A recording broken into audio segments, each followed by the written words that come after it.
محمد محمد أشهد أن لا إله إلا الله وحده لا شريك له وأشهد أن محمدا عبده ورسوله أما بعد فأعوذ بالله من الشيطان الرجيم بسم الله الرحمن الرحيم وما أدراك ما الحطمة نار الله الموقدة التي تطلع على الأفئدة إنها عليهم مؤصدة في عمد ممددة سورة الحمرة verset 5 à 9. Et qu'est-ce qui désirait savoir ce qui est Al-Qasama? C'est le feu d'Allah sous forme de carburant stocké, qui une fois libéré atteindra les cœurs immédiatement par la vibration de ses rêves. Et en vérité, ce sera à l'air déprimant et qui est renfermé en colonne vaste. Très respecté Amir Saheb du Ghana, Amir Saheb du Bénin, honorables membres de Majlis Amila, chers missionnaires centraux et locaux, distingués invités venus du Père et loin, et mes chers frères et sœurs réunis en ce Jalsa Salana Béni, je vous adresse mes salutations les plus respectueuses et fraternelles. Assalamu alaikum wa rahmatullahi wa barakatuh. C'est un immense honneur pour moi de prendre la parole devant vous sur un sujet d'une importance capitale pour l'humanité entière. Les prophéties relatives à la Troisième Guerre mondiale et les solutions pour l'éviter. Qu'est-ce qu'une guerre? La guerre est un conflit armé organisé entre États et groupes, caractérisé par l'usage des forces militaires, la destruction et la souffrance humaine. Une guerre mondiale est un conflit qui dépasse les frontières d'un seul pays ou continent, impliquant de nombreuses nations et provoquant des destructions à l'échelle planétaire. Chers frères, comme nous le savons, que le monde a déjà vu deux guerres mondiales. La première guerre mondiale a commencé en 1914 et arrêté en 1918, déclenché par l'assassinat de l'archiduc François Ferdinand, 1914, impliquant plus de 30 pays. Dans la Première Guerre mondiale, 30 pays ont participé, puis environ 20 millions de morts. Une guerre seulement qui a pris 20 millions de morts et 21 millions de blessés. Elle transforma l'Europe et le monde entier, laissant des cicatrices profondes. La Seconde Guerre mondiale a commencé en 1939 et arrêté en 1945. 6 ans, le monde entier était en guerre. Commencé quand l'Allemagne nazie a attaqué la Pologne en 1939. Deuxième Guerre mondiale a pris plus de 70 pays qui ont participé à cette guerre. Première Guerre mondiale a pris 30 pays. La Deuxième Guerre mondiale a pris 70 pays. Environ 75 millions de morts. Une seule guerre a pris 75 millions de morts, selon les estimats les plus fiables. Il y a des autres estimats qui disent 92 millions de morts dans la Deuxième Guerre mondiale. Elle fut marquée par l'Holocauste, les bombardements atomiques au Japon, une destruction sans précédent. Chers frères et sœurs, je vous présente quelques détails des bombes atomiques lancées sur le Japon. Hiroshima, le 6 août 1945. Nagasaki, c'est la ville du Japon. 9 août 1906, seulement 3 jours après le premier bombe, ils ont lancé la deuxième bombe sur Nagasaki, 9 août 1945. Première bombe qui a été lancée sur Hiroshima, qui a les habitants 340 000. 140 000 de morts. Deuxième, Nagasaki, ils étaient qui a d'habitants de 200 000 personnes Parmi ces 80 000 personnes sont mortes à cause d'un seul bombe atomique. Les conséquences sont destruction quasi totale des villes, souffrance prolongée à cause de radiation, capitulation du Japon et fin de la Deuxième Guerre mondiale. Chers frères et sœurs, Little Boy est le nom des bombes, petits garçons, de ces petites bombes atomiques selon les bombes que le monde a déjà créées à ce moment, qui pesaient environ 4 tonnes 400 grammes, 400 kg, libéraient une puissance de 16 kilotonnes. Et deuxième bombe qui s'appelle Fat Man a été lancée sur Nagasaki, qui pesait 4 tonnes 670 kg et produit énergie 21 kilotonnes. Chers frères et sœurs, écoutez bien, la bombe atomique qui est testée dernièrement, plus grande bombe jamais testée, pesait 27 tonnes de 27 000 kg d'explosifs, une force de 58 mégatonnes. C'est une différence de 21 000 et 50 millions. 50 millions de puissance.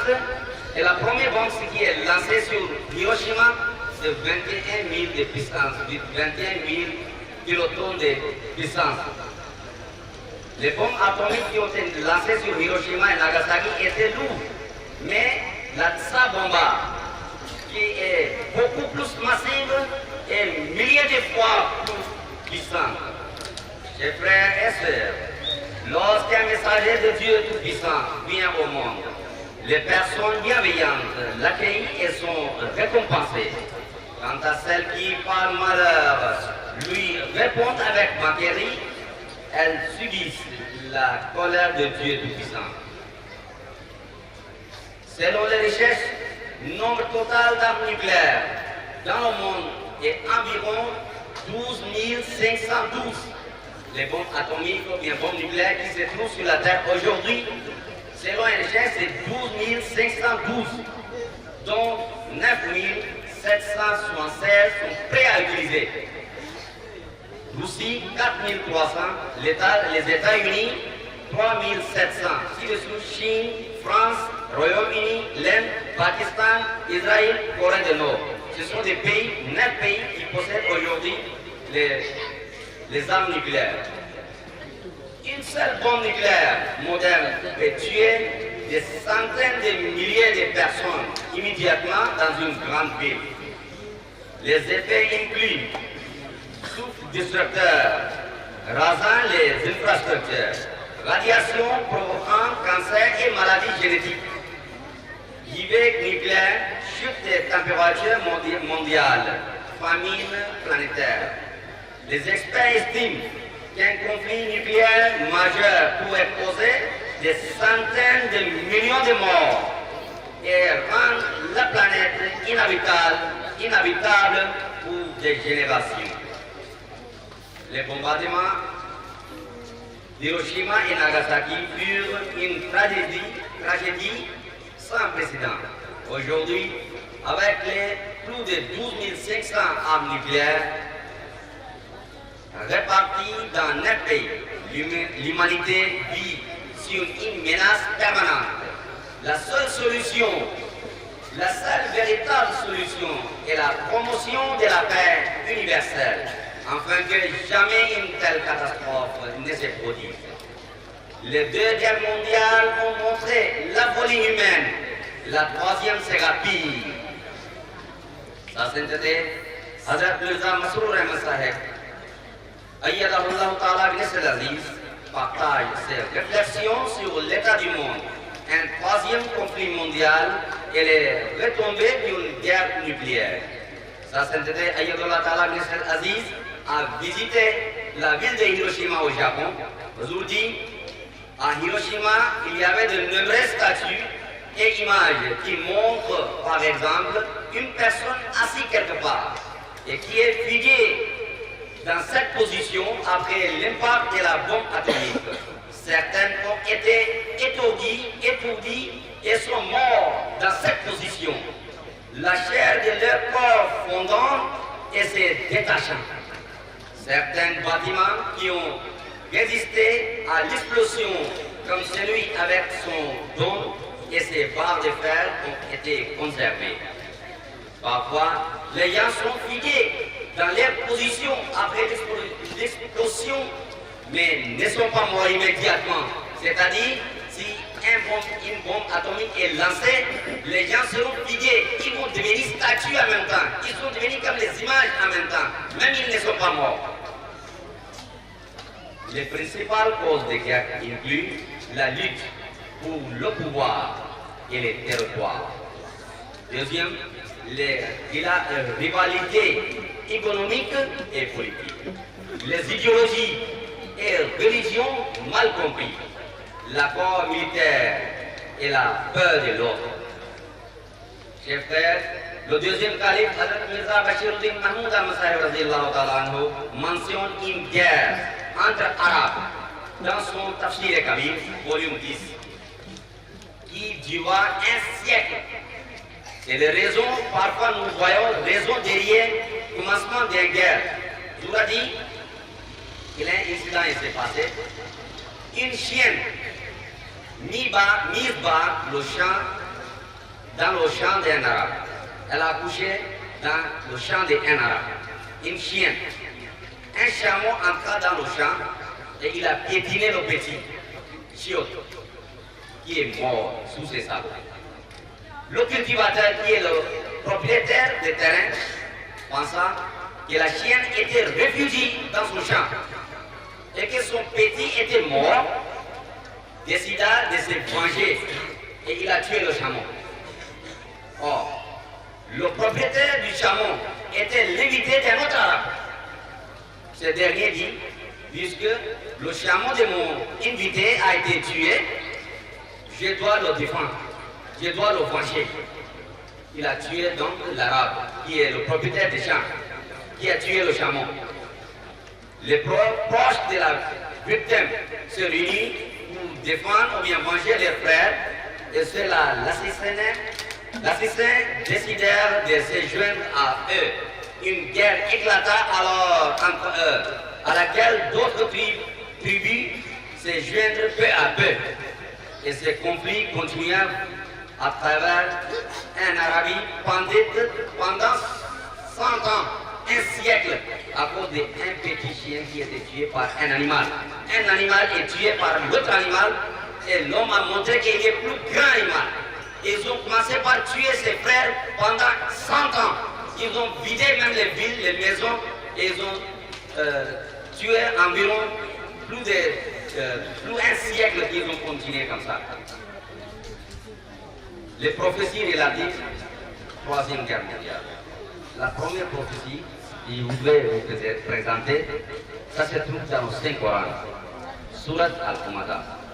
Allah le Tout-Puissant dit dans le Saint-Coran, Vaylun likulli humazatil humaza, malheur à tout médisant et qui invente des mensonges. Écoutez bien, parce que Allah le Tout-Puissant est en train de dire qui vont posséder les bombes atomiques, qui vont lancer, qui vont souffrir à cause de ça. Allah dit, Jama'a malan wa tada. C'est le premier critère de celui qui va lancer, bien qui va chercher une bombe atomique, qui amasse des richesses et les compte et les récompte. Il ne compte pas une seule fois. Il va chercher, amasser richesses, il va compter, voilà qu'est-ce qu'il a. Pourquoi il fait ça? Yahsabu anna malahu akhlada. Il s'imagine que ces richesses le rendront immortel. Il ne va jamais mourir à cause de l'argent ou bien à cause de richesses qu'il possède. Qu'Allah la yumbadanna fil hutama. Allah le Tout-Puissant dit, ce n'est pas comme ça. Non, mais il sera assurément jeté dans Al-Hutama. Allah a utilisé le mot Al-Hutama. Il sera jeté en Hutama. Après cela, Allah le Tout-Puissant a lui-même expliqué qu'est-ce qu'est Al-Hutama. Et qu'est-ce qui te fera savoir ce qui est Al-Hutama? Narullahil Muqada. Al-Khutama, je vais expliquer un peu le mot Al-Khutama. Nous écoutons bombe atomique et Al-Khutama. Les deux mots sont très proches. Et quand un mot passe par une langue et ça rentre dans l'autre langue, ça change un peu. Par exemple, en anglais, nous disons hospital, il y a H dedans. Mais quand on parle du même mot en français, on dit hôpital. H est parti. Ou bien c'est silencieux, c'est là. C'est comme ça quand on dit Al-Khutama. Et autre côté, nous voyons atomique. C'est très proche. Les alphabets sont presque la même chose. C'est le feu d'Allah. Qu'est-ce qui est Al-Khutama? Maintenant, c'est les caractéristiques de Al-Khutama, bombe atomique. C'est le feu d'Allah. Sous forme de carburant stocké, carburant conservé. Allah dit Taktaliu alal afida. Quels sont les carburants? Qui, une fois libéré, c'est le carburant qui est mis dans Al-Khutama. Si c'est libéré une fois, atteindra le cœur immédiatement. Il n'a pas dit que ça va venir sur le pot d'abord. Ça va rentrer dans le cœur en même temps. Par la vibration de ces rayons. Innaha alayhim muqsada. En vérité, ce sera à leur détruisement. Ça va les détruire complètement. Les mêmes choses que nous venons d'écouter, ce qui s'est passé à Hiroshima et Nagasaki, c'est la même chose que Allah le Tout-Puissant est en train de dire 1500 ans avant d'aujourd'hui. Fi Amadim Mumaddada. Comment ces carburants sera stocké? Allah a dit une image, il a montré une image de même un bombe atomique. Il a dit qu'il sera renfermé en colonne basse. Regardons comment sont des missiles et bombes atomiques. Si nous allons chercher sur Google, sur l'internet, nous allons regarder les photos des bombes atomiques. C'est sous forme de photos. Et Allah dit c'est comme colonne. C'est long comme ça. Et c'est la même chose qu'Allah est en train de parler dans le Coran. Ça, c'était le 5e calife. Hazrat Mirza Masroor Ahmad Sahib Ayyadahullah Ta'ala Nisr Aziz a déclaré à travers l'interprétation des versets du Saint-Coran. Sa sainteté est en train d'expliquer Allah qui taktali wal al-afida, qui une fois libéré atteindra le cœur immédiatement. Je vous l'ai dit, nous comprenons qu'Allah le Tout-Puissant nous parle d'un tel feu ou d'une destruction qui atteindra le cœur une fois personne avant même son cœur. Ça atteindra nos cœurs avant d'atteindre le corps. Cela nous indique que de telles catastrophes enveloppent une personne subitement. Lors d'un sermon du vendredi, le 3e calife, Rahimahullah Ta'ala, évoqua une prophétie de Hazrat Masih Maud le Messie promis en ces termes. Nous dit, Hazrat Masih Maud, le Messie promis a également annoncé l'avènement d'un 3e conflit mondial, encore plus terrible que les 2 premiers. Les 2 ennemis vont se battre si vite que le monde sera surpris. La mort tombera du ciel et des grands feux brûleront la terre. Après cela, une nouvelle vie commencera. Les 2 blocs en guerre, la Russie et ses amis. Un côté, l'Amérique et ses amis, l'autre côté. Seront détruits, seront anéantis. La Russie avec ses leur force disparaîtra. Leur savoir et leur culture seront perdus. Et leurs sociétés tomberont dans le désordre. Les survivants seront choqués et tristes. Vous pouvez considérer ces paroles comme une histoire. Aujourd'hui, vous pouvez considérer ces paroles comme une histoire. Mais ceux qui vivront après ce 3e grand conflit verront que ce sont les paroles de Dieu et que les promesses de Tout-Puissant s'accomplissent toujours sans que rien ne puisse les arrêter. Khutbat Nasir, volume 1, page 932.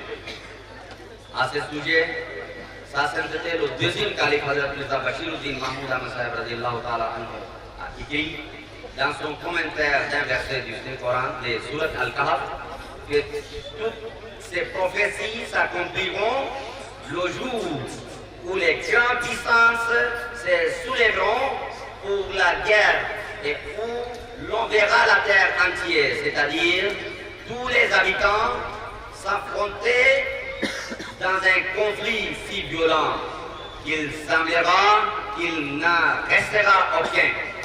Cet avènement est également mentionné dans l'Évangile. Sa sainteté, le deuxième calife, Hazrat Mirza Bashiruddin Mahmoud Ahmad Sahib radiyallahu ta'ala anhu a déclaré: de la même manière que l'Allemagne fut détruite, l'Italie ruinée et la France anéantie lors de la dernière guerre mondiale, si une nouvelle guerre éclate, alors la Russie et l'Amérique seront anéanties. Tafsir Kabir, volume 5, verset 347. Le troisième calife, Hazrat Mirza Nasir Ahmad Sahib rahimahullah ta'ala a dit: quand la troisième guerre mondiale finira, ce sera le début de la victoire de l'islam. Après cela, l'islam se répandra vite dans le monde entier. Beaucoup de gens accepteront l'islam et comprendront que seul l'islam est la vraie religion et que la vraie victoire ne peut venir que du message de Muhammad sallallahu alayhi wa sallam. Sa sainteté, le cinquième calife, Ayyadallah ta'ala a déclaré: dans le monde actuel, une des manifestations terribles du décret divin pouvait prendre la forme d'une nouvelle guerre mondiale. Les mauvais effets d'une telle guerre ne resteront pas seulement dans la guerre elle-même ou dans cette génération. En réalité, les résultats graves se verront pendant plusieurs générations à venir. Une des mauvaises conséquences de cette guerre sera son effet sur les nouveau-nés d'aujourd'hui et de demain. Aujourd'hui, une mauvaise conséquence de cette guerre sera sur son effet sur les nouveau-nés d'aujourd'hui et de demain. Les armes disponibles aujourd'hui sont si destructrices qu'elles pourraient laisser les générations et des générations à venir avec graves problèmes génétiques ou des défauts physiques visibles. Le Japon est le seul pays à avoir subi les conséquences terribles des bombes atomiques pendant la Seconde Guerre mondiale.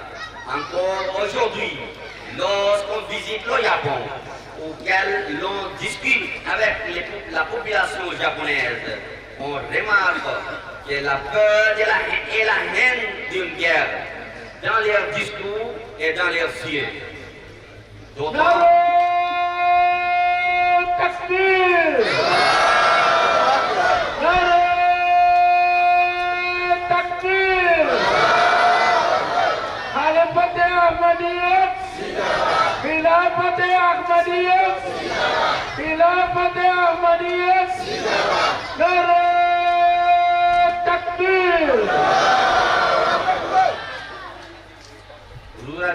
D'autant que plus les bombes alors utilisées étaient bien moins puissantes que les armes nucléaires détenues par certaines nations, parfois même plus petites aujourd'hui. Il est affirmé au Japon que malgré l'existence de 80 ans qui se séparent de cet avènement désastreux, les effets des bombes atomiques sont encore ressentis et continuent de se manifester sur les nouveau-nés. Si quelqu'un est blessé par une balle qui peut parfois être sauvé avec un traitement médical approprié, Mais avec une guerre nucléaire, c'est différent. Ceux qui seront touchés n'auront pas cette chance. Ils vont immédiatement mourir, figués à un statut où leur peau commencera à détruire. L'eau, les aliments et les végétations seront contaminés et affectés par la radiation. Nous ne pouvons même pas imaginer quel type de maladies de telles radiations pourront causer.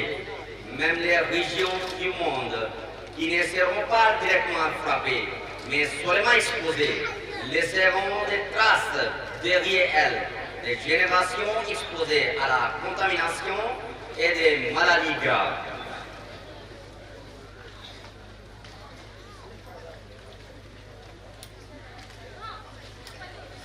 Aujourd'hui, sans doute, c'est à cause de la cupidité des pays riches et puissants qu'ils gardent leur domination sur les pays plus faibles et profitent injustement de leurs ressources.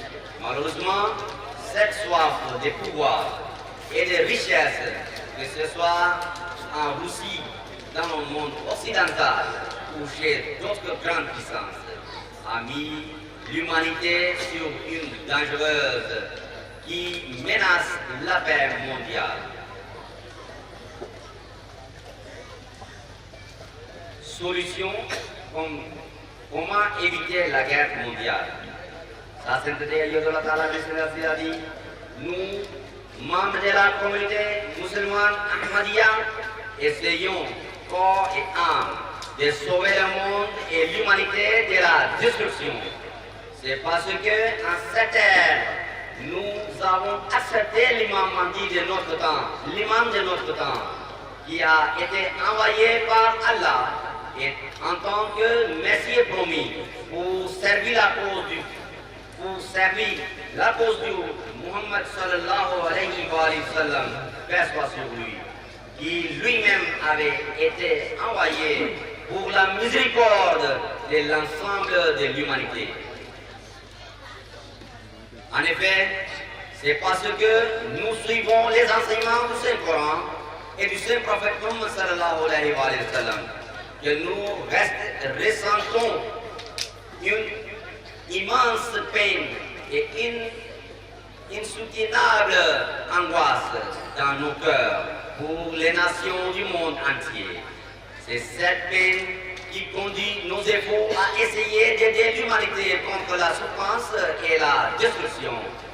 En conséquence, moi, c'est-à-dire le 5e calife Ayatollah Ta'ala Selassie, en conséquence, moi et tous les autres Ahmadis tenons de remplir nos responsabilités à travers la promotion de la paix dans le monde entier. Une des voies que j'ai adoptées, ça c'était le 5e calife Ayatollah Ta'ala Selassie, a adopté afin de promouvoir la paix a été la rédaction et l'envoi des lettres à certains dirigeants du monde.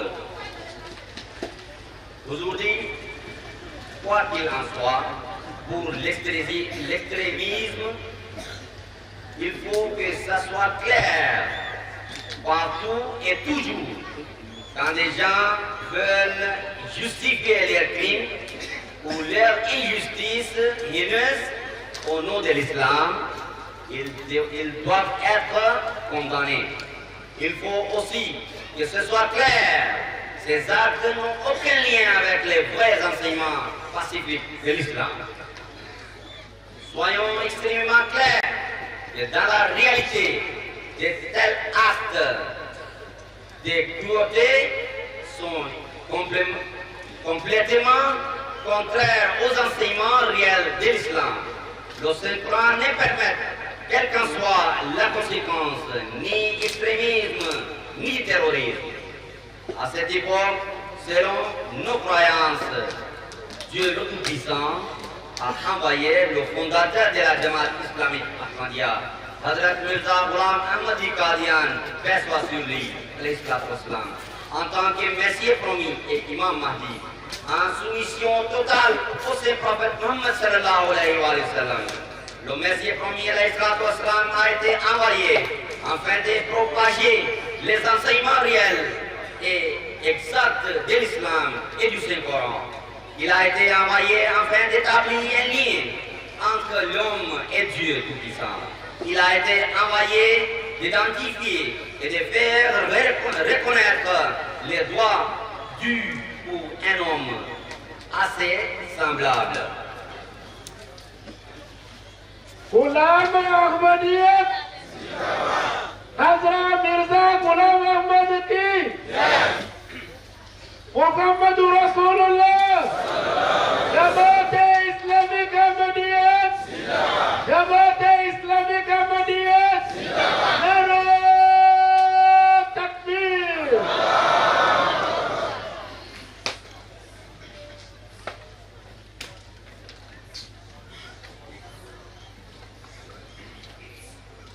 Il a été envoyé, le Messie premier a été envoyé pour rétablir le respect, la dignité et l'honneur de tous les fondateurs des religions et tout prophète.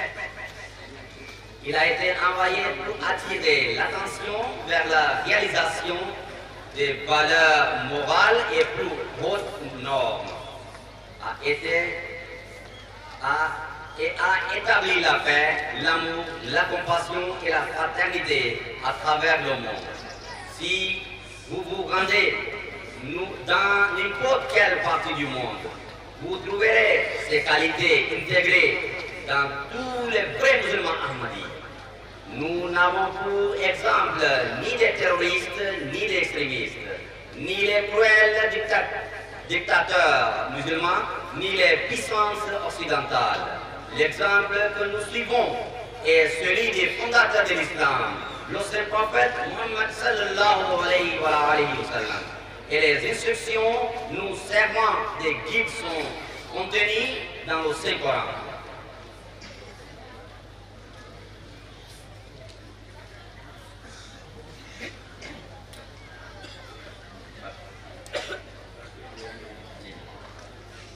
À la fin, je vais vous présenter un exemple de la peine et de l'angoisse avec lesquelles le Messie premier a conseillé sa communauté.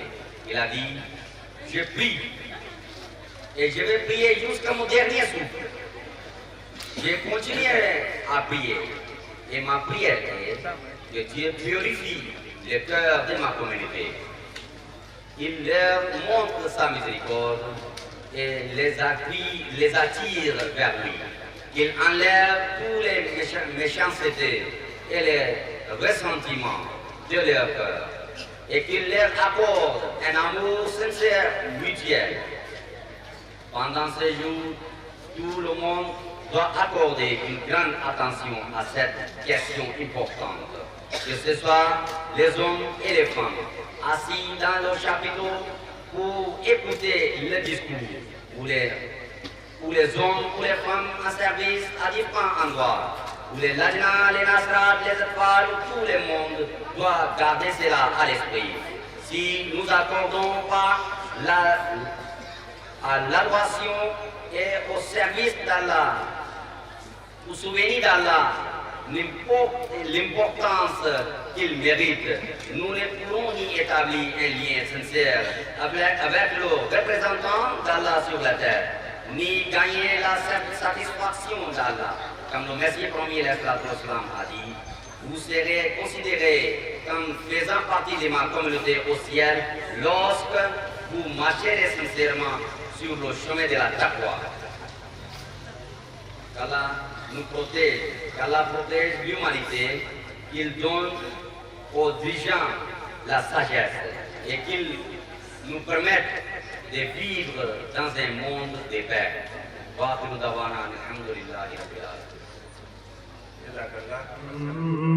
Muhammad, Muhammadur Rasul. Muhammad, Muhammadur Rasul.